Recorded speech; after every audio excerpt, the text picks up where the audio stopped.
शानदार घास, हर एक पत्ता बातचीत के लिए परिपूर्ण, 2 फीट ऊंचे तनों पर 4 पंखुड़ियों वाले अल्ट्रा सफेद फूलों के साथ बिखरे हुए थे, जिनके केंद्र में सोने का एक स्पर्श था। फिर मैंने तनों में एक अजीब नई अनुभूति महसूस की। कोई नमी नहीं। मैंने उन्हें ध्यान से छुआ। नाजुक रूप से चिकने, फिर भी पृथ्वी के तनों की तरह नहीं, जिनमें कौशिकीय पानी होता है। मैं पूछने से पहले ही मुझे फिर से जवाब मिल गया। पृथ्वी का पानी हाइड्रोजन और ऑक्सीजन है, जो अस्थायी जीवन समर्थन के लिए है। यहाँ यीशु जीवित जल है। उसकी उपस्थिति में कुछ भी नहीं मरता। मैं स्वाभाविक रूप से पीछे मुड़ा, जहां मैं दर्जनों फूलों पर खड़ा था।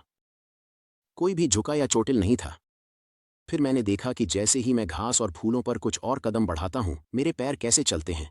वे मेरे पैरों और टांगों के अंदर सीधे खड़े थे। हम बस एक दूसरे के माध्यम से गुजर गए। रिचर्ड, एक मेसियनिक यहूदी, एक भयानक कार दुर्घटना में मरे, जिससे उनकी रीढ़, गर्दन और दोनों हाथ टूट गए और 2 पसलियां उनके दिल को चीर गईं। चिकित्सक ने कहा कि जब उन्हें पाया गया तब वह लगभग 8 घंटे से मृत थे। लेकिन रिचर्ड ने स्वर्ग की सुंदरता और वहां पाए गए नए जीवन का वर्णन करने के लिए पुनर्जीवित किया। उन्होंने यह भी बताया कि घास कितनी हरी थी, बल्कि घास और फूलों में एक नए प्रकार की जीवन शक्ति कितनी जीवंत लग रही थी। मैं एक बाग में चल रहा था जो जितना देख सकता था दोनों दिशाओं में फैला हुआ था, और मैंने देखा कि रास्ते के दोनों ओर बड़ी संख्या में लोग थे। वहां सबसे समृद्ध हरी घास थी जो मैंने कभी देखी थी, और यह जीवन और ऊर्जा के साथ हिल रही थी। रास्ते के साथ हर कल्पनीय आकार और रंग के फूल थे। हवा उनकी सुगंध से भरी हुई थी और वे सभी गुनगुना रहे थे। मैंने पूछा कि क्या मैं एक फूल तोड़कर उसकी सुगंध ले सकता हूं, और मुझे बताया गया कि मैं ऐसा कर सकता हूं। यह अद्भुत था। जब मैंने फूल को रखा, यह तुरंत फिर से लगाया गया और फिर से बढ़ने लगा। फिर से, स्वर्ग में कोई मृत्यु नहीं है। सुंदर तरीके से संवार गया पार्क विशाल, आकर्षक पेड़ों से भरा हुआ था। वे कम से कम 2000 फीट ऊंचे होने चाहिए थे, और वहां कई अलग अलग किस्में थीं।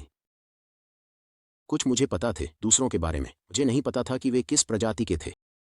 एक पेड़ की पत्तियों से लगातार घंटियों की आवाज आ रही थी जब वे एक दूसरे के खिलाफ रगड़ रही थीं। फल नाशपाती के आकार का और तांबे के रंग का था।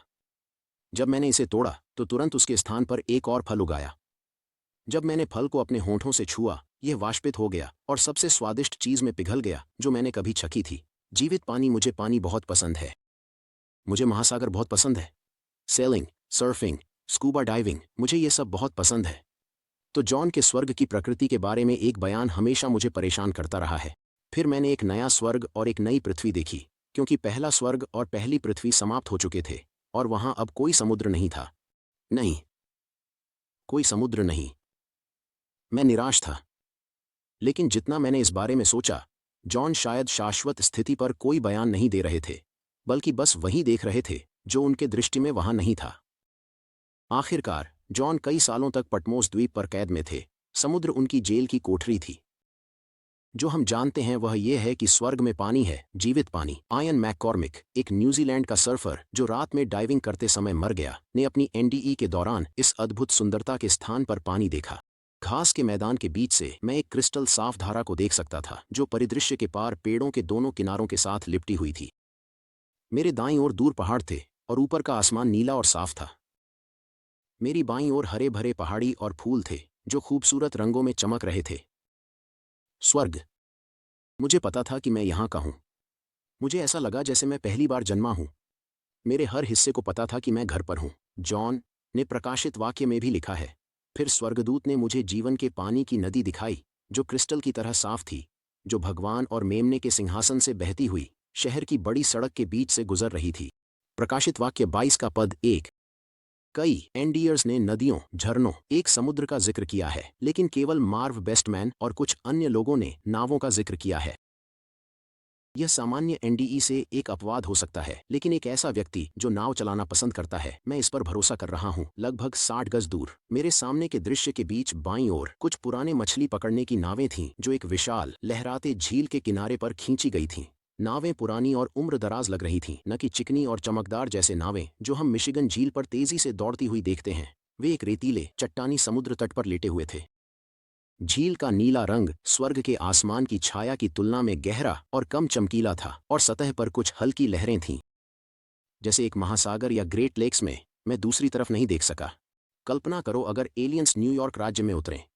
1 घंटे तक अवलोकन किए, फिर घर लौटकर बताया कि उन्होंने क्या देखा।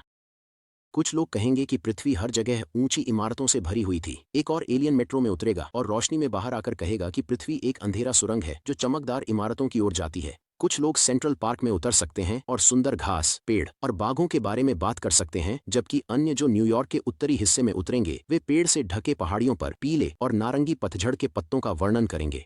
हर किसी के पास केवल एक छोटी सी दृष्टिकोण होती है, लेकिन मिलकर आप एक समग्र चित्र प्राप्त कर सकते हैं।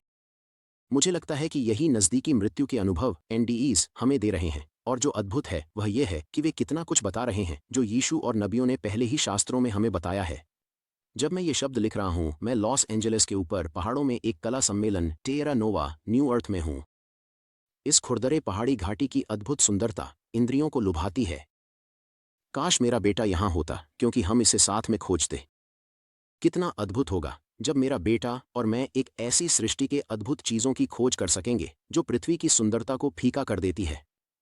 जब मेरी पत्नी, बेटी और बेटा मेरे साथ दूर दूर के स्थानों पर सबसे शानदार पिकनिक के लिए यात्रा कर सकें। शायद यही वजह है कि ब्रह्मांड इतना विशाल है। जब विचार हमें कहीं भी ले जा सकते हैं, शायद हम भगवान के अद्भुत ब्रह्मांड की खोज में अंतहीन रोमांच पाएंगे, एक नए समय और स्थान में। वो कैसा होगा, चलो कल्पना करते हैं।